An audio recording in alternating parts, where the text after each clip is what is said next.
Marginalisation क्या होता है।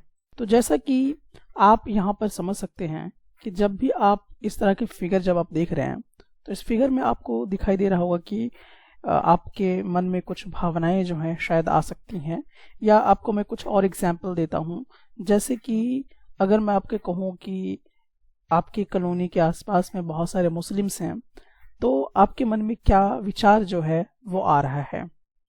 तो मार्जिनलाइजेशन का मतलब ये हुआ कि एक ऐसी भावना आपके अंदर इनबिल्ट हो जाना जिससे आप दूसरों को थोड़ा सा तुच्छ समझने लगे, थोड़ा सा उसको हास्य ढंग से अगर आप ले लेते हैं तो उसी को हम लोग कहा करते हैं मार्जिनलाइजेशन। अब देखिए, इस चीज को समझने के लिए मैं आपको और भी डिफरेंट डिफरेंट एग्जाम्पल्स देता हूं।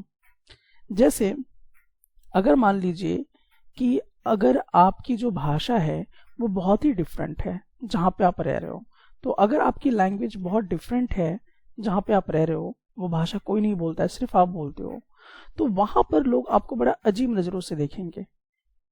जो आपका कस्टम है, यानी कि जो भी आपका रीति रिवाज होगा, उसको भी अगर आप फॉलो करेंगे तो वहां पर लोग थोड़ा सा अलग ढंग से जो है वो आपको देखेंगे। साथ ही साथ आपका अगर मान लीजिए कि जो आपका रिलीजन वगैरह है, जो आपका धर्म है, मान लीजिए कि वहां पे एक ही जगह पर बहुत सारे रिलीजन, मतलब एक ही सेम टाइप के रिलीजन के लोग रह रहे हैं, लेकिन वहां पर आपका जो रिलीजन है वो बहुत ही हटके है। मान लीजिए कि सब जगह हिंदू है, वहां पे एक बुद्धिस्ट आदमी जो है वो रह रहा है, तो कहीं ना कहीं उसके साथ या क्या किया जा सकता है, एक अजीब सी भेद भावना जो है वो उत्पन्न हो जाता है। तो इससे जो उत्पन्न होता है, ऐसे और भी कई फैक्टर्स हैं, सिर्फ हम यही नहीं कह सकते हैं कि मात्र इतना ही फैक्टर्स है। तो मार्जिनलाइजेशन के बहुत सारे फैक्टर्स हैं, जैसे कि अभी तो आपने यहाँ पे देखा कि अगर मान लीजिए कि आपका लैंग्वेज अगर डिफरेंट है, अगर आपका लैंग्वेज अलग है तो आपको लोग अलग नजरिए से देखेगा। और अगर मान लीजिए कि आपका जो रहन सहन, आपका जो रीति रिवाज है, अगर वो डिफरेंट है तो लोग आपको वहां पर एक अलग ढंग से देखेगा। तो ये इसके बहुत सारे फैक्टर्स हैं कि आपके साथ थोड़ा सा लोग हाशिए पे आपको ले सकते हैं।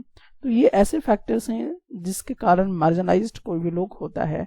तो जैसे कि अगर आप मुस्लिम समुदाय अगर वहां पर है, मान लीजिए कि बहुत सारा हिंदू और उसमें सिर्फ एक मुस्लिम है, तो उसके साथ जो भेदभाव होंगी या जो उनके साथ व्यवहार होंगी वो शायद बेहतर नहीं हो पाएंगी।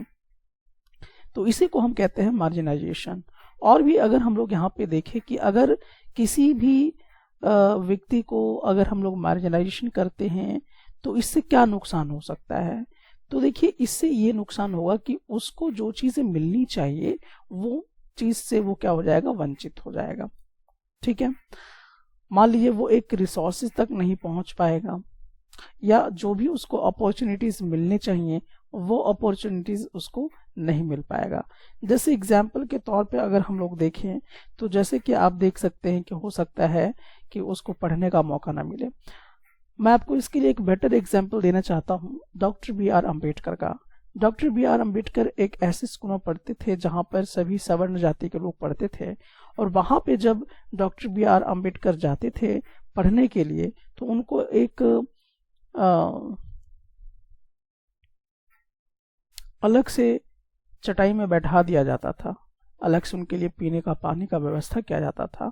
तो कहीं ना कहीं ये जो कास्टिज्म है, यानी कि जो उनका रिलीजन है, ठीक है, वो हम कह सकते हैं, या कास्ट सिस्टम उसको हम कहेंगे कि वो सवर्ण नहीं थे बल्कि दलित थे। इसकी वजह से, यानी कास्ट सिस्टम की वजह से उनको क्या किया गया था, अपॉर्चुनिटी नहीं मिल रहा था। किस चीज की, पढ़ने की अपॉर्चुनिटी नहीं मिल रही थी उनको। और भी ऐसे कास्ट सिस्टम में बने हुए थे कि उनको धन इकट्ठा नहीं करने की अधिकार हैं, और वो कोई और दूसरे काम नहीं कर सकते हैं, कोई और दूसरा पेशा नहीं कर सकते हैं। तो कहीं ना कहीं रिसोर्सेज से उनको वंचित किया जाता है, कहीं ना कहीं उनको अपॉर्चुनिटी जो है वो नहीं प्रदान किया जाता है। तो ये सब चीजें मार्जिनलाइजेशन सिस्टम से आता है। अब देखिए, इसका असर क्या पड़ता है।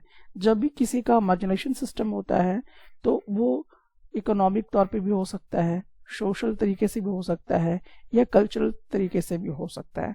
कहने का मतलब कि बहुत सारे जो हैं एक्सपीरियंस देखने को मिलेंगे। अगर किसी का रीति रिवाज है तो वो थोड़ा सा अलग हो जाएंगे। जैसे अगर मान लीजिए कि आदिवासी लोग हैं, जैसे सरहुल पूजा वगैरह करते हैं, और मान लीजिए एक ही वहां पर आदिवासी है, बाकी सब जगह पे मुस्लिम भरा हुआ है, तो उनका जो कल्चर वो कहीं ना कहीं प्रभावित होगा और कहीं ना कहीं वो मार्जिनलाइज सिस्टम के तौर पे वो आना शुरू हो जाएंगे। उसी तरह से अगर मान लीजिए कि वहां पे एक ऐसा कॉलोनी है जहाँ पे सभी लोग अमीर हैं, ठीक है, लेकिन वहां पे मान लीजिए कि अगर आपका घर मकान बना होता है, मान लीजिए जिसका बहुत ही कम आमदनी है, तो वहां पर भी वो क्या होगा, मार्जिनलाइज सिस्टम हो जाएगा। तो इस तरीके से आप देख सकते हैं कि कहीं ना कहीं मार्जिनलाइजेशन जो है वो होता है लोगों के साथ, इकोनॉमिक के आधार पे, सोशल के आधार पे, कल्चरल के आधार पर, पॉलिटिकल के आधार पर, इस तरह की चीजें जो हैं वो देखने को मिलता है।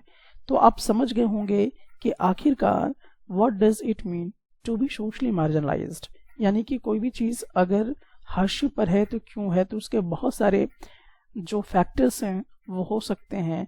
लैंग्वेज भी उनका एक फैक्टर होगा जिसकी वजह से उनको अलग रूप में देखा जा रहा है, उनका जो रीति रिवाज है उसकी वजह से देखा जा सकता है, या जो भी उनका धर्म वगैरह है, जो भी उनका सोशल स्टेटस है, अमीर है, गरीब है, किस तरह के हैं, तो उससे भी उनका क्या होगा, मार्जिनलाइजेशन जो है वो होगा।